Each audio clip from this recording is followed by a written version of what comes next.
Hello everyone, Poonam this side. Hope you are doing amazing. देखो, आज जो कल की क्लास थी हमारी, जो फर्स्ट क्लास थी, हमने कॉम्प्लेक्स एनालिसिस स्टार्ट कर लिया था। तो कॉम्प्लेक्स एनालिसिस में मेनली हम क्या क्या डील करेंगे कि कैसे एक रियल नंबर के साथ अगर आयोटा आ जाता है तो हम उस नंबर को कॉम्प्लेक्स नंबर बोलते हैं। और उसके हमने कुछ प्रॉपर्टीज़ पढ़ी थी कि अगर हमें कोई क्वाड्रेटिक इक्वेशन दे रखी हो तो उसके रूट्स कैसे निकलते हैं। अगर किसी ने लास्ट वाली वीडियो नहीं देखी है, वो फर्स्ट पार्ट है, उसके आगे ये सेकंड पार्ट है, तो उसको पहले कंप्लीट कीजिएगा फिर ये वीडियो देखिएगा, ताकि आपको समझ में आए कि अगर डिस्क्रिमिनेंट होता है तो उसके कौन कौन से रूल लगते हैं। तो अगर डी की वैल्यू ग्रेटर देन आती है तो रियल और डिस्टिंक्ट होते हैं। अगर डी की वैल्यू इक्वल आती है तो इक्वल और रियल होंगे। लेस देन आती है तो रियल रूट एग्जिस्ट नहीं करेंगे। और जहाँ पे भी रियल रूट एग्जिस्ट नहीं करेंगे तो इसका मतलब है कि हम कॉम्प्लेक्स के अंदर एंट्री ले चुके हैं। ये मैंने कुछ आपको बताया भी था कि कैसे हम नॉर्मल में इनकी वैल्यूज़ निकाल सकते हैं, क्योंकि अंडर रूट -1 की वैल्यू होती है आयोटा।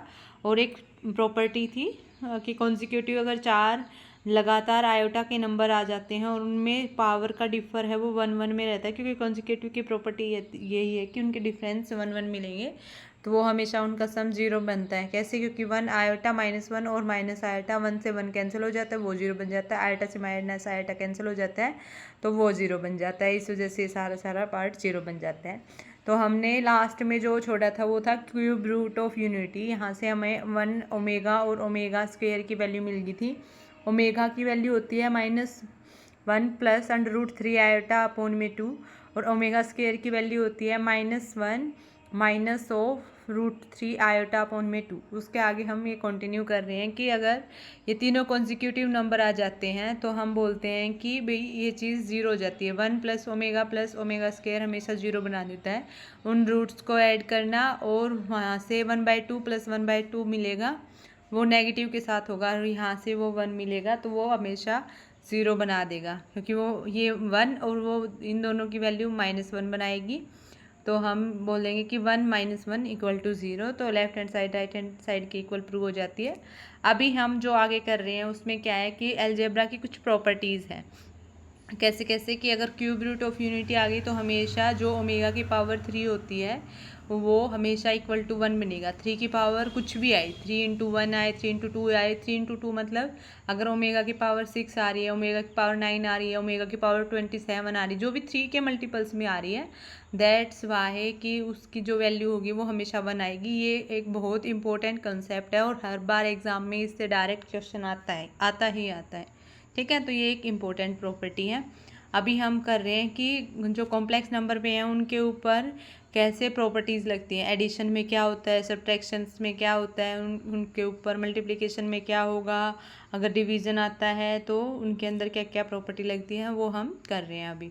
एडिशन में क्या होता है, जैसे कोई एक नंबर है उसको हम कैसे डिनोट करते हैं, जेड को कैसे डिनोट किया जाता है, a + आयोटा b की फॉर्म में। तो जैसे Z1 है, क्योंकि हम 2 नंबर के ऊपर ही बात करेंगे, जैसे 2 + 3 करते हैं तो हमें जो आंसर मिलता है वो क्या मिलता है, 2 + 3 5 मिल जाता है।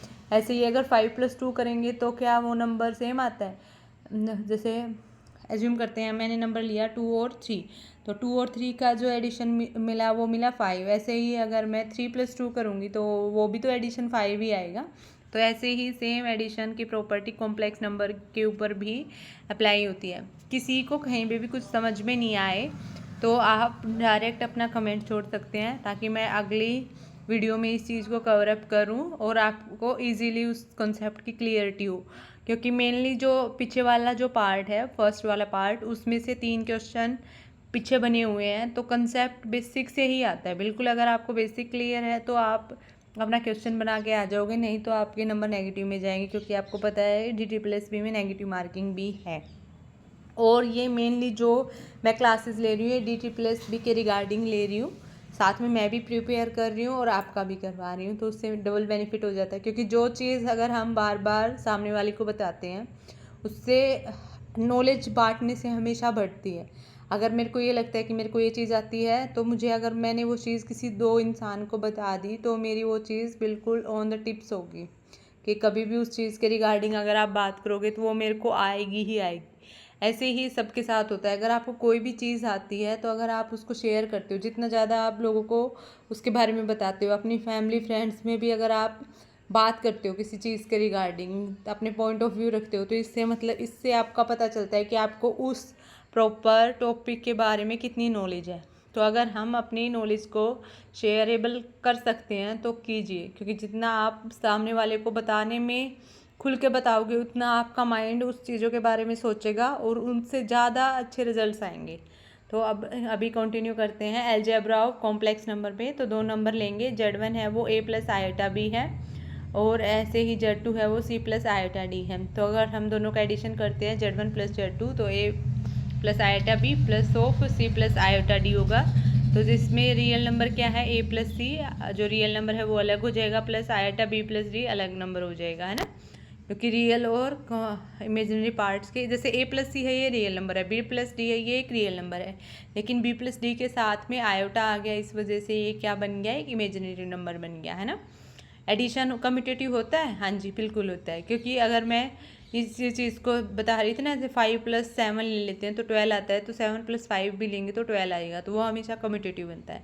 इसके ऊपर 4 प्रॉपर्टी सेटिस्फाई करके देखते हैं एडिशन के ऊपर, commutative, associative, identity and inverse. अगर कम्यूटेटिव होगा तो वो हाँ हमें रिजल्ट सेम आएगा, तो कम्यूटेटिव है तो Z1 प्लस Z2 करेंगे तो वो सेम आता है। ऐसे एसोसिएटिविटी एडिशन के ऊपर भी अप्लाई होती है, जैसे 2 प्लस 3 करेंगे तो 5 आता है, 5 प्लस 4 रख लेते हैं तो 9 आएगा। ऐसे ही 2 प्लस 3 प्लस 4 कर लिया तो 3 प्लस 4 आ गया 7 प्लस 2 करेंगे तो 9 ही आएगा। तो जो एडिशन होता है वो कम्यूटेटिव भी है और एसोसिएटिव भी है। आइडेंटिटी, अब किसी चीज़ में क्या ऐसा जोड़ा जाए कि वो चीज़ सेम आ जाए, मतलब आपको ये देखना है कि कोई चीज़ है, मतलब हम एज्यूम करते हैं कि हमारे पास 5 नंबर है, अगर उस 5 नंबर में क्या जोड़ूं कि मैं वही सेम 5 नंबर आए, तो उसके अंदर सिर्फ हम 0 ही, अगर ऐसा एक नंबर है अगर उसके अंदर वो जोड़ते हैं तो हमारा जो रिज़ल्ट है वो सेम आता है। ऐसे ही अगर इन्वर्स है, मतलब उसके अंदर से मैं क्या ऐसी चीज़ जोड़ूं कि वो उसको ज़ीरो बना दे, मतलब उसके अंदर से ऐसा क्या घटाया जाए कि वो उसको ज़ीरो बना दे। मतलब एडिशन के अंदर तो यही होगा कि अगर -3 है तो उसके अंदर +3 जोड़ा जाए, या एडिशन की बात चल रही है तो 2 प्लस ऑफ -2 करेंगे तो हमारे पास 0 आ जाएगा, 3 माइनस ऑफ 3 करेंगे तो 0 आएगा, 5 माइनस ऑफ 5 करेंगे तो ही 0 आएगा। तो जो नंबर है उसका नेगेटिव कर लेते हैं तो वो उसका एडिटिव इन्वर्स बन जाता है।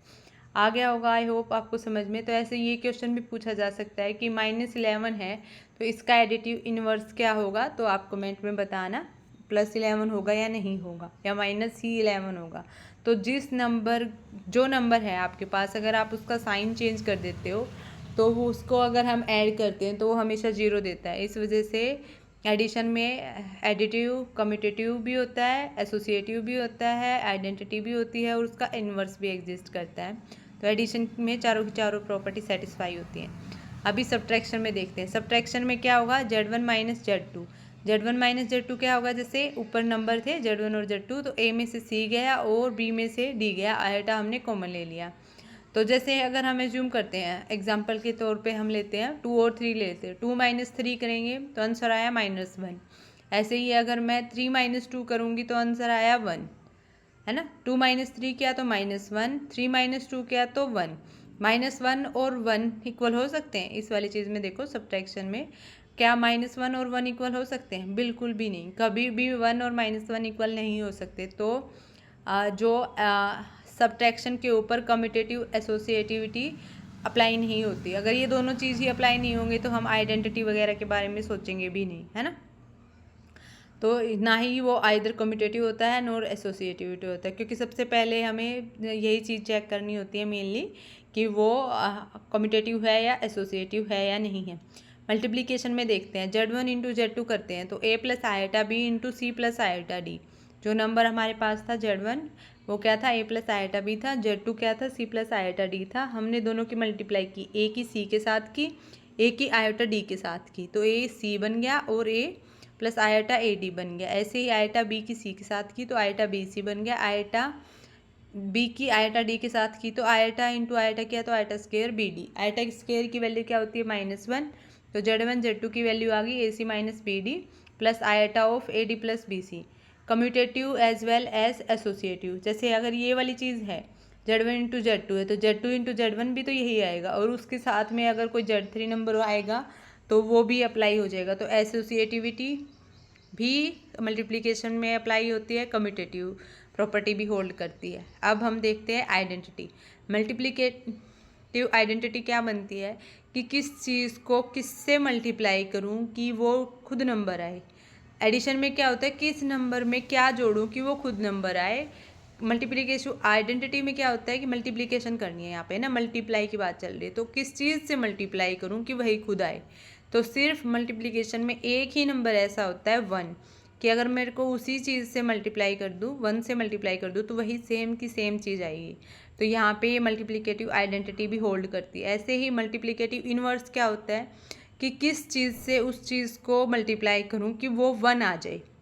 उल्टा है, इन्वर्स में क्या होता है कि उस चीज़ किस चीज़ को मल्टीप्लाई करूँ कि वो खुद आ जाए आइडेंटिटी में, क्योंकि उसकी वही आइडेंटिटी है कि मेरे को खुद की वैल्यू चाहिए, तो 1 से मैं खुद से खुद ही मिलूँगी तभी मेरी वैल्यू वही आ सकती है, तो मेरे को 1 चाहिए। मल्टीप्लिकेटिव इन्वर्स में क्या होता है कि क्या किस चीज़ से ऐसे मल्टीप्लाई करूँ कि 1 आ जाए।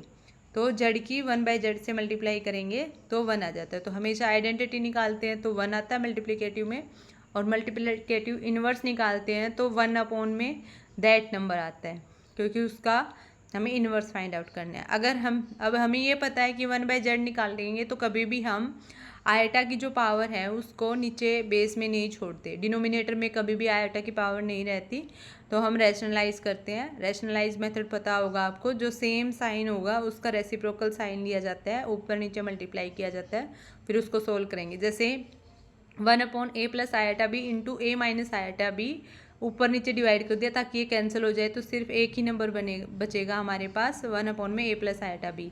अब इन दोनों की मल्टीप्लाई करेंगे तो नीचे एक फॉर्मूला बन रहा है a plus iota b into a minus iota b, a plus b a minus b, तो a square minus b square, minus b square बनेगा, लेकिन आयटा का जो स्क्र होगा वो -1 बना देगा, तो a square plus b square बन गया। a square plus b square into में अगली टर्म में minus iota b a square plus b square.